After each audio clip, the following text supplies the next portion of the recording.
Exceptionnel. Depuis le déferlement de l'épidémie, devenue pandémie de coronavirus, ce mot est dans toutes les bouches, même les plus solennelles. Et bien évidemment, la Cour européenne des droits de l'homme n'y fait pas exception. Par un communiqué du 16 mars, publié quelques heures avant l'annonce du confinement général en France, où elle a son siège, la Cour européenne a indiqué qu'elle prenait des mesures exceptionnelles. Fermeture de l'accès aux bâtiments de la Cour et télétravail général, report des audiences avec permanence pour les seules mesures provisoires, suspension pour 1 mois du délai de 6 mois pour initier une requête, mais aussi pour tous les délais impartis dans les procédures pendantes. Sans précédent dans l'histoire de la Cour, ces mesures suffisent à souligner l'ampleur de la crise et surtout son caractère profondément atypique. Car si par le passé, de nombreux événements ont secoué le continent européen, depuis la fondation de la Cour de Strasbourg, c'est la toute première fois que la crise s'infiltre directement et en temps réel au sein du Palais des droits de l'homme.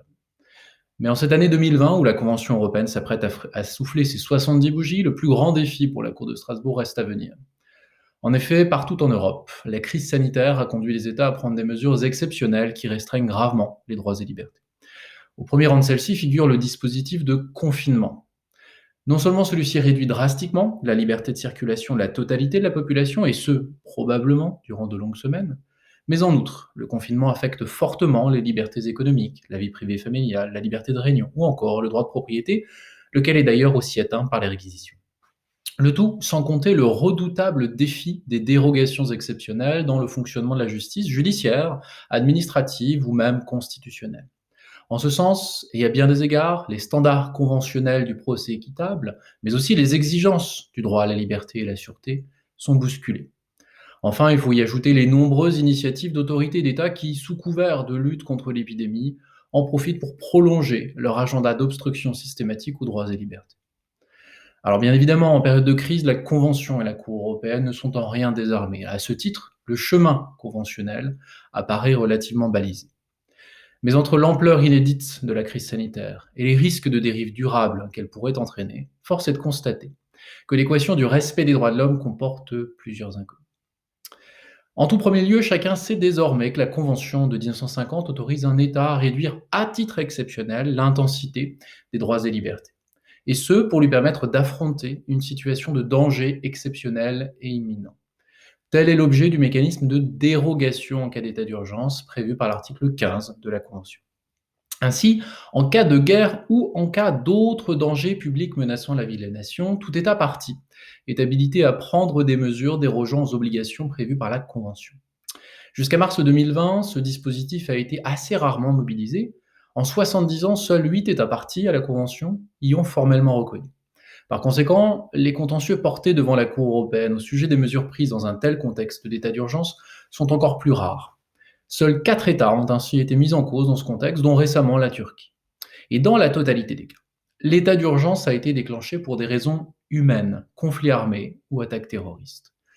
Cependant, les choses ont changé en mars 2020 avec la pandémie. Au moment où nous parlons, 6 États, la Géorgie, la Lettonie, la Roumanie, l'Arménie, la Moldavie et l'Estonie, ont activé l'article 15 par notification au secrétaire général du Conseil de l'Europe, et ce, afin d'asseoir des mesures et régimes exceptionnels mis en œuvre sur leur territoire dans le contexte de la crise sanitaire du Covid-19. Mais à ce stade, tel n'est pas le cas de la France. Pourtant, le gouvernement n'avait pas hésité à le faire en novembre 2015, au lendemain du déclenchement de l'état d'urgence en réaction aux attentats de Paris et de Saint-Denis. Or, d'une part, la création puis l'activation immédiate de l'état d'urgence sanitaire par la loi du 23 mars 2020 pourrait pleinement le justifier. D'autant que nul ne peut contester que la pandémie relève d'un danger public menaçant la vie de la nation au sens de l'article 15 de la Convention. Notion que, dès son arrêt Lawless contre Irlande de 1961, la Cour a défini comme, je cite, une situation de crise ou de dangers exceptionnels et imminents qui affectent l'ensemble de la population et constitue une menace pour la vie organisée de la communauté composant l'État. D'autre part, du point de vue du gouvernement, une telle activation de l'article 15 réduirait l'hypothèque juridique qui pèse sur les mesures édictées au titre de l'état d'urgence sanitaire. Certes, contrairement à une idée reçue, activer l'état d'urgence conventionnel ne reviendrait absolument pas à suspendre la Convention européenne. Car non seulement aucune dérogation ne peut être apportée aux droits absolus tels que le droit à la vie, à l'intégrité physique ou encore à l'interdiction de l'esclavage et le principe de l'égalité des peines. Mais en outre, même pour les droits dérogeables, comme la liberté de circulation, de réunion, le droit à la liberté et la sûreté, ou encore le droit au procès équitable, le contrôle conventionnel des juridictions nationales et de la Cour européenne ne s'évapore pas. Simplement, comme la Cour l'a signifié très tôt, ce contrôle sera assoupli. Pour déterminer s'il convient aujourd'hui d'activer l'état d'urgence conventionnel, sans doute l'exécutif français a-t-il procédé à une forme de bilan coût-avantage. D'un côté, cette démarche sécuriserait les mesures de l'état d'urgence sanitaire, mais aussi les autres dérogations, notamment concernant les procédures juridictionnelles.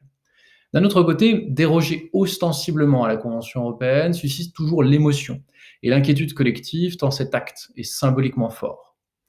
Au demeurant, l'exécutif français pourrait se rassurer, du fait de l'ampleur considérable de la crise sanitaire, la Cour européenne ne réservera sans doute pas sa mansuétude juridictionnelle aux seuls États qui ont activé l'article 15 de la Convention. Mais c'est alors que surgit l'inconnu. Alors bien sûr, après 70 ans d'existence, le système européen des droits de l'homme a pour immense vertu de reposer sur un entrelac de principes et de précédents, lesquels offrent une certaine prévisibilité ou à tout le moins des points de repère. Mais face à la crise du Covid-19, dont la configuration et l'ampleur sont sans précédent dans l'histoire de la Cour, force est de reconnaître que les perspectives manquent. Tout au plus est-il possible de s'essayer à l'exercice non de prédiction, mais d'anticipation des défis juridiques qui vont assaillir Strasbourg. Or, pour schématiser quelque peu, ils sont de deux ordres et sont même diamétralement opposés. Premièrement, et bien évidemment, chacun songe prioritairement au défi de la restriction des libertés.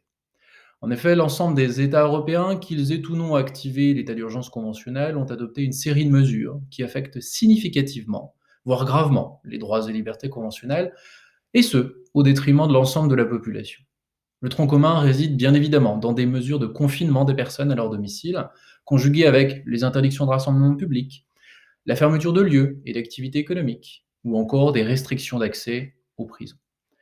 Bien évidemment, il serait vain d'apprécier de façon abstraite et générale la conventionnalité de ces différentes mesures. Car fidèle à son office, la Cour a vocation à procéder à un contrôle indexé sur les circonstances concrètes de l'espèce, en particulier pour déterminer le caractère justifié, adapté et proportionné des mesures restrictives. Mais il est certain que la juridiction européenne se montrera sensible à la gravité de la menace sanitaire. Un rare mais intéressant précédent jurisprudentiel vient d'ailleurs le confirmer. Par un arrêt Chagnon et Fournier contre France, rendu en 2010, la Cour européenne s'est prononcée sur une mesure d'abattage préventif de troupeaux d'ovins en 2001, afin d'éviter le déclenchement d'une épizootie de fièvre afteuse. Or, au moins deux enseignements peuvent être tirés du raisonnement européen dans cette affaire. D'abord, la Cour européenne a admis un assouplissement de l'exigence de légalité d'une ingérence au sein d'un droit, en raison des circonstances exceptionnelles et de l'urgence à agir. Ensuite, la Cour a certes contrôlé la proportionnalité des mesures, mais elle a constaté que, je cite, les États jouissent d'une certaine marge d'appréciation dans le domaine de la lutte contre l'épidémie et de la protection de la santé publique. Dans cette espèce, d'ailleurs, la France n'a pas été condamnée. Alors certes, le prisme de cette affaire était limité au seul droit au respect des biens, dans un contexte évidemment bien moins dramatique que la pandémie de Covid-19. Pour élargir l'analyse, un autre point de référence jurisprudentiel est donc éclairant, la lutte contre la menace terroriste. Et en ce domaine, même hors de l'état d'urgence, la Cour oscille entre deux postures. D'une part, un assouplissement des exigences conventionnelles, en particulier lorsque le danger est imminent. Et d'autre part, la ferme persistance des contraintes européennes, surtout lorsque les mesures litigieuses portent atteinte à la substance même des droits conventionnels.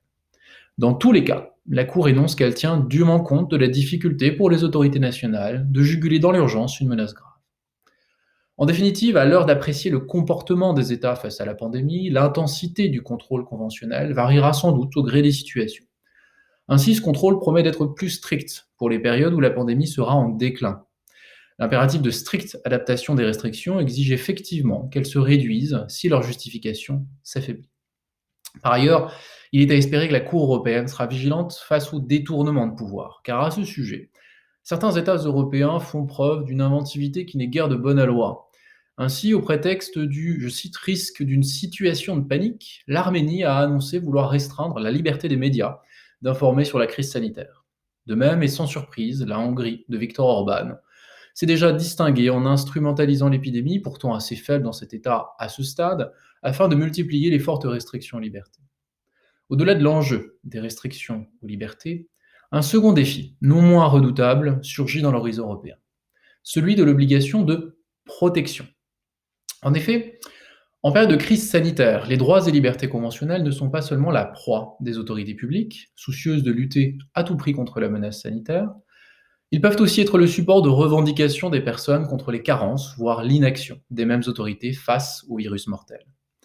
En effet, de longue date, la jurisprudence européenne reconnaît pleinement l'existence d'une obligation positive pour les États de prendre toutes les mesures nécessaires à la protection de la vie. En ce sens, la Cour a déjà jugé qu'il n'est pas exclu que les actes et omissions des autorités, dans le cadre des politiques de santé publique, eh bien qu'elles puissent, dans certaines circonstances, engager leurs responsabilités sous l'angle du droit à la vie. De même, face à des crises graves, telles qu'une attaque terroriste, la Cour a aussi jugé que l'insuffisante organisation et équipement des autorités, entraînant ainsi de nombreux décès évitables, peut engager la responsabilité étatique. De façon plus particulière, une obligation positive de protection de la santé, de la vie des travailleurs, est même en germe dans la jurisprudence strasbourgeoise. Est-ce à dire, par exemple, que la France pourrait voir sa responsabilité conventionnelle engagée pour l'insuffisance des moyens dont disposent nos soignants? Est-ce à dire également que l'existence d'une carence générale dans l'anticipation de la menace épidémique, puis dans sa gestion, est susceptible d'être dénoncée devant la Cour européenne? Probablement. Il est d'ailleurs assez révélateur que la jurisprudence administrative Ville de Paris de 2011, mobilisée par le Conseil d'État dans sa désormais célèbre décision syndicat jeunes médecins du 22 mars 2020 pour enjoindre au gouvernement référé de revoir et durcir les mesures de confinement, eh bien cette jurisprudence se fonde explicitement sur le droit au respect de la vie tel que garanti par l'article 2 de la Convention européenne des droits de l'homme. Il reste cependant qu'en ces domaines techniques, la Cour européenne concède aux États une marge d'appréciation étendue, notamment quant aux, je cite, choix opérationnels qu'elles doivent faire en termes de priorité et de ressources. Au bilan, et comme sur de nombreux autres terrains médicaux, économiques, politiques, l'épidémie de Covid-19 ne manquera pas de soulever de nombreuses et vives interrogations conventionnelles. Au demeurant, les premiers contentieux à Strasbourg estampillés Covid-19 surgissent rapidement. D'ores et déjà, la Cour a été saisie de demandes de mesures provisoires, en urgence donc, initiées contre la France concernant le maintien en rétention d'étrangers, et ce, en dépit des risques sanitaires, mais aussi de l'inutilité de la privation de liberté. Par ailleurs, et au-delà, la crise sanitaire n'a, hélas, pas épuisé tous ses effets délétères, et avant qu'elle ne s'achève enfin, elle soulèvera probablement encore d'épineuses questions juridiques. Il en est ainsi notamment de la possible mobilisation non consentie des données personnelles à des fins de surveillance massive des personnes soupçonnées d'être contaminées. Face à cette fièvre persistante qui vient affaiblir nos droits et libertés, déjà bien fragiles et à peine convalescents, gageons et espérons donc que la Cour européenne des droits de l'homme tiendra son rang, celle d'anticorps au service de la bonne santé de notre État de droit.